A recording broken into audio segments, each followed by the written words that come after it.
Start.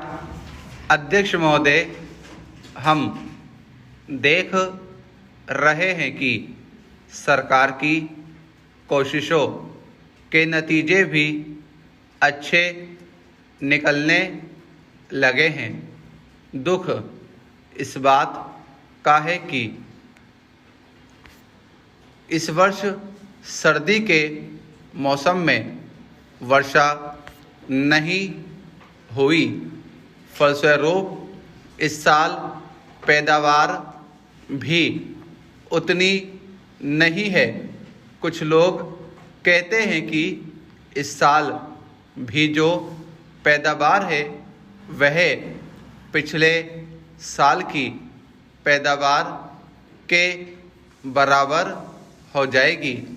मैं देखता हूँ कि इस साल गल्ले की कोई कमी नहीं है, इसलिए मैं समझता हूँ कि गल्ले को एक जगह से दूसरी जगह ले जाने में जो रोक लगाई गई है उसको हटा लेना चाहिए।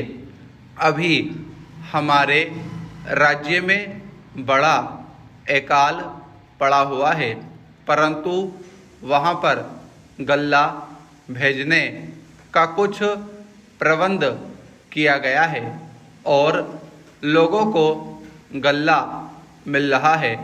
पिछले 2 साल में कोई आदमी भूखा नहीं मरा।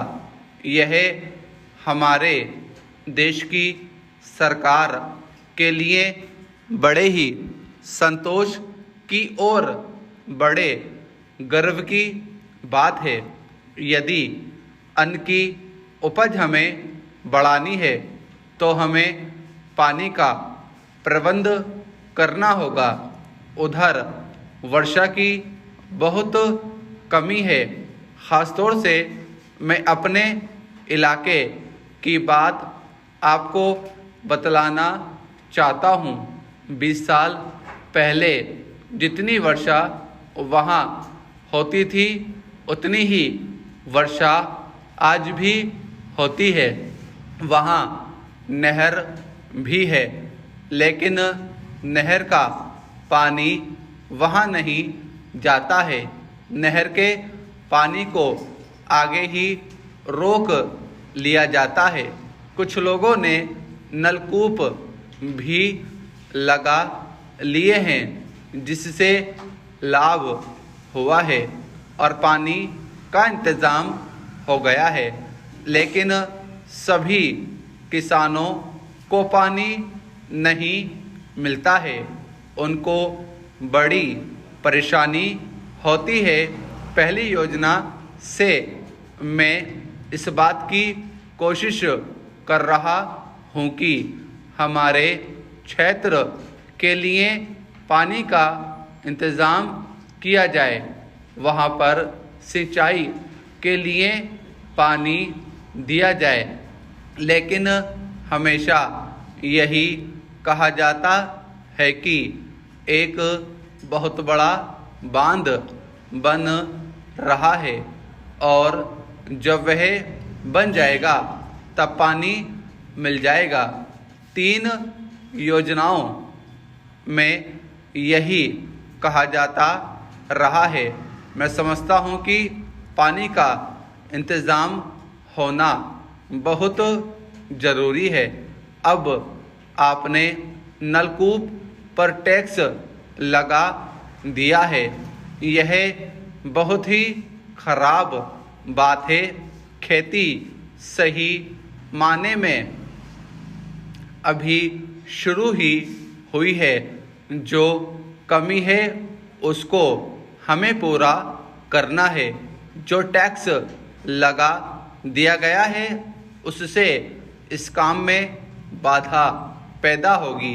मैं चाहता हूँ कि हमारे मंत्री महोदय, वित्त मंत्री जी से इसके बारे में बात करें, जिससे किसानों को किसी प्रकार की राहत मिले। सभापति महोदय, मैंने जनसंघ के नेता द्वारा प्रस्तुत अविश्वास के प्रस्ताव को बहुत ध्यान से सुना। उनका भाषण सुनने के बाद मुझे ऐसा प्रतीत हुआ कि उन्होंने अविश्वास के प्रस्ताव की महत्ता की और उसकी आवश्यकता को ठीक प्रकार से नहीं समझा। उन्होंने स्वयं इस बात को स्वीकार किया कि इस केंद्रीय सरकार की नीतियों के घोषित होने से पहले उन्होंने इस अविश्वास के प्रस्ताव की सूचना आपके कार्यालय को भेज दी थी। अविश्वास का प्रस्ताव किसी भी सरकार के विरुद्ध इस बात को ध्यान में रखकर लाया जाता है कि उस सरकार की नीतियां असफल हो गई हैं। इस बात को ध्यान में रखते हुए कि चाहे कुछ राज्यों में विभिन्न विरोधी दलों को वहां का कार्य चलाने की जिम्मेदारी सौंपी गई है, हमारे देश की जनता ने देश का कार्य चलाने के लिए भारत का शासन कांग्रेस सरकार के ही हाथों में सौंपा है। हमारे देश की जनता का विश्वास था कि कांग्रेस ही एक ऐसा दल है जिसके ऊपर विश्वास प्रकट किया जा सकता है और इसीलिए केंद्रीय सरकार को चलाने की जिम्मेदारी हमारे ऊपर आई है। मुझे दुख है कि बिना इस बात का ध्यान रखते हुए कि एक छोटे से मामले को लेकर राजस्थान में राष्ट्रपति का शासन लागू किया और विधानसभा की कार्यवाही को स्थगित कर दिया गया। अगर इसी प्रश्न के ऊपर इस सदन को विचार करना था तो अविश्वास के प्रस्ताव के अतिरिक्त भी हमारे नियमों के अंदर व्यवस्था है जिसके अनुसार हम इस सदन के अंदर इस प्रश्न पर विचार कर सकते थे, लेकिन जनसंघ के नेता ने इस बात को ध्यान में नहीं रखा। उनका आरोप है कि केंद्रीय सरकार ने राजस्थान के अंदर जिस प्रकार से हस्तक्षेप किया है वह अनुचित है और संविधान की अवहेलना की गई है। जनतांत्रिक भावनाओं का ध्यान नहीं रखा गया है।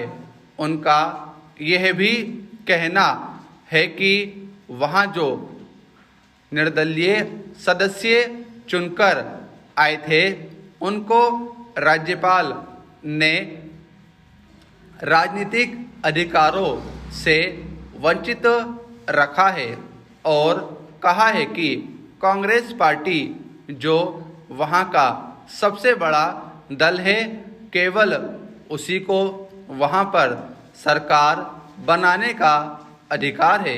एक तरफ आप यह मापदंड लगाते हैं कि राजस्थान में निर्दलीय सदस्यों की अवहेलना की गई और दूसरी तरफ आप उत्तर प्रदेश का उदाहरण प्रस्तुत करते हैं। स्टॉप।